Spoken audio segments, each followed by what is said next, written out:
I think we can all, or I imagine we can all relate to Thomas. Thomas gets a bad rap sometimes that he's a doubter, doubting Thomas. But as is true with every disciple, uh, they are meant to represent a part of us and a part of our experience of faith. Questions or experiences in the life of faith that make it seem sometimes hard to believe the claims of Scripture and the claims about who Jesus says he is. And so that's what we're dealing with today, particularly in the biggest Christian holiday of the Christian year, Easter. Christ is risen. And those three words are right at the center of the Christian faith. Christ is not dead, he is risen. But there are times when it seems harder to believe that than others.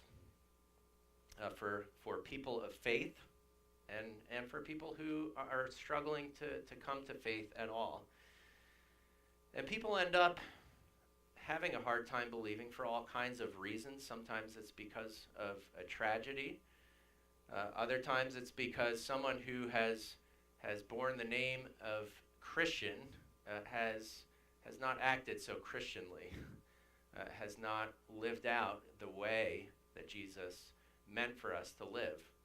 And some people have had experiences of people in power sort of giving faith a bad name, whether it's teachers or other authority figures.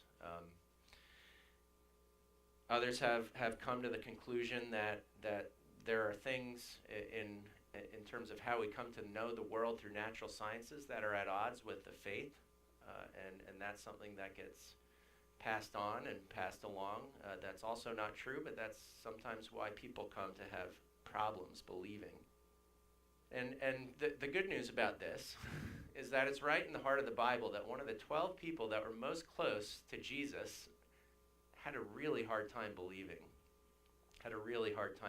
And it's not just Thomas. It doesn't just end with him. It is an experience that a famous African-American preacher, Gardner Taylor, calls the scarlet thread that runs through the Bible and that runs through really every major kind of Christian figure that the church holds in high esteem. From Martin Luther to Martin Luther King to Mother Teresa, there are times that we struggle to believe. Thomas says, in response to the fact that Jesus' disciples, other disciples, had seen the risen Jesus, they believe, and they come to Thomas and say, guess what? We have great news. He is risen. He said, you know what? It's great that you've seen that and experienced it, but I haven't. I'm here, and I haven't seen him. And unless I see him and touch the nail prints on his hands and put my hands in his side, I won't believe. Thomas had experienced something that had pulled the rug out from under him. He believed in Jesus. He followed him. He staked his life on that belief in Jesus. And then something happened that shook that belief, that cornerstone on which he had based the living of his life. And it was Jesus' death, his crucifixion. The one whom he had pinned his hopes on and really staked his life for the living of a good life and future and the redemption of not only him but his people, had died, and his hopes were dashed. But then something else happens, and this is what Easter is that he's risen. He rose from the dead, and this is something that happened, but it's not enough that it happened. It's not enough that there are others who have seen and experienced that has happened. First, the women in the empty tomb came to learn of Jesus' resurrection and came to experience it through conversation with Jesus. Then the disciples came to experience the same thing, Peter and John, but not Thomas. Thomas was someone who wasn't there for that particular experience. And we all know probably a little bit what that's like when everyone has experienced something that you've missed out on. And sometimes in organizations you'll talk about that maybe most of the office goes to a particular conference that's really fun and exciting and invigorating, but you have to stay back and man the phones. Then everybody comes back all excited, and you're like, well, okay, that's great. I haven't caught it. It's that kind of thing.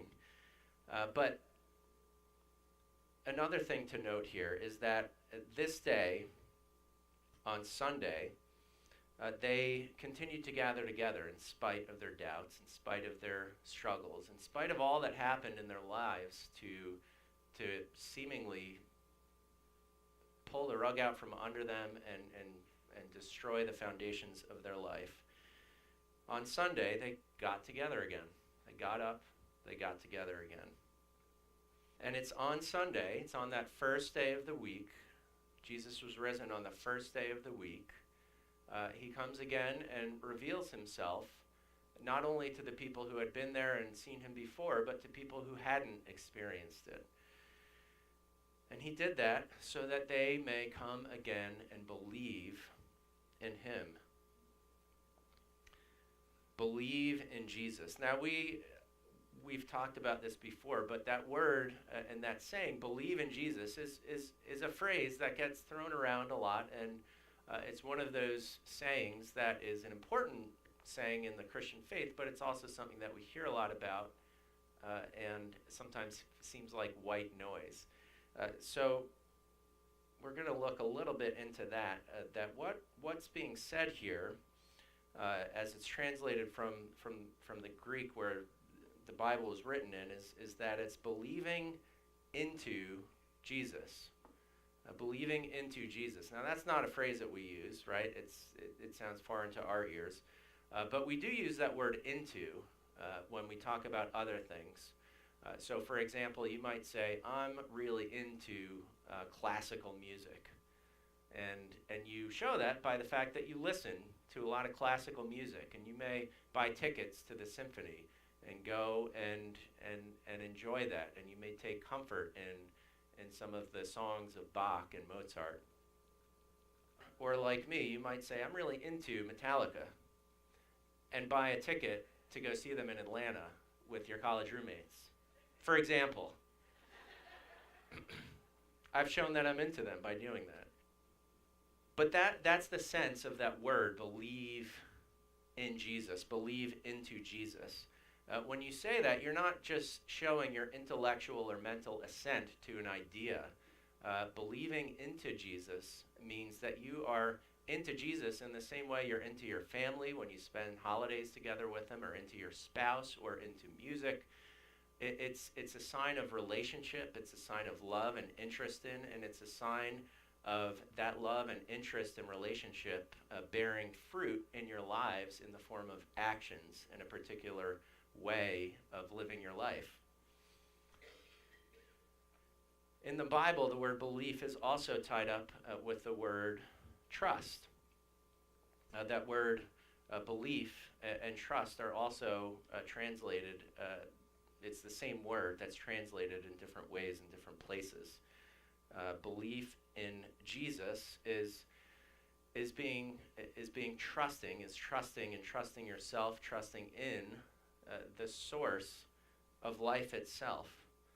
And in John's gospel in particular, belief in Jesus is tied up with the source of life and the living of an abundant life. That being into and being in that kind of relationship with Jesus leads to abundant life.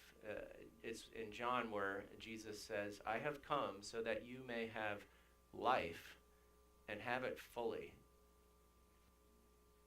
So what about Thomas? I think one thing we learn from Thomas, and we've talked about it before, is that when life happens and disappointment and trials and challenges and setbacks and like Thomas, the bottom falls out, he keeps showing up. He keeps showing up. The Christian life, in a lot of ways, is about the habit, about the ritual, is another way of putting it, of continuing to show up, even when you don't feel like it, even when you're struggling, even when it's the last thing you want to do, continuing to show up.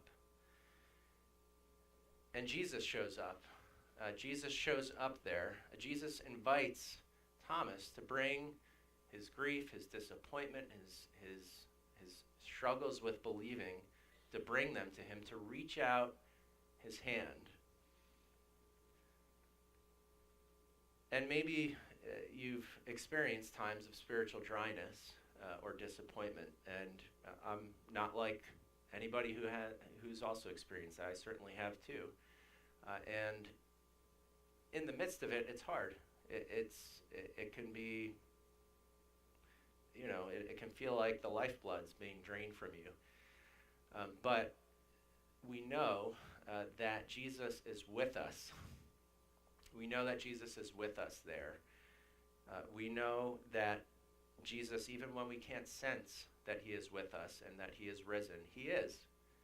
Thomas didn't believe it, but it didn't change the fact that it was true.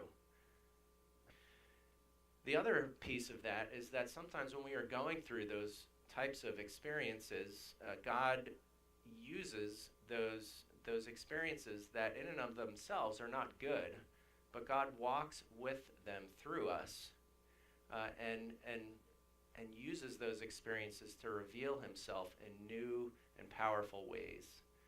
And that's no more clearly seen than in the cross, which in and of itself is a horrible thing.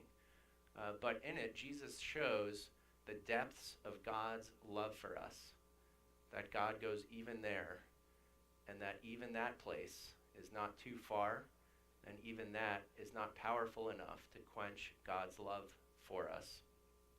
And believing in this truth, this Easter truth, is a source of strength, it's a source of life, and it's a source of motivation to serve God in new and powerful ways beyond our fear and beyond whatever it is that holds us back. I have come that you may have life and have it fully.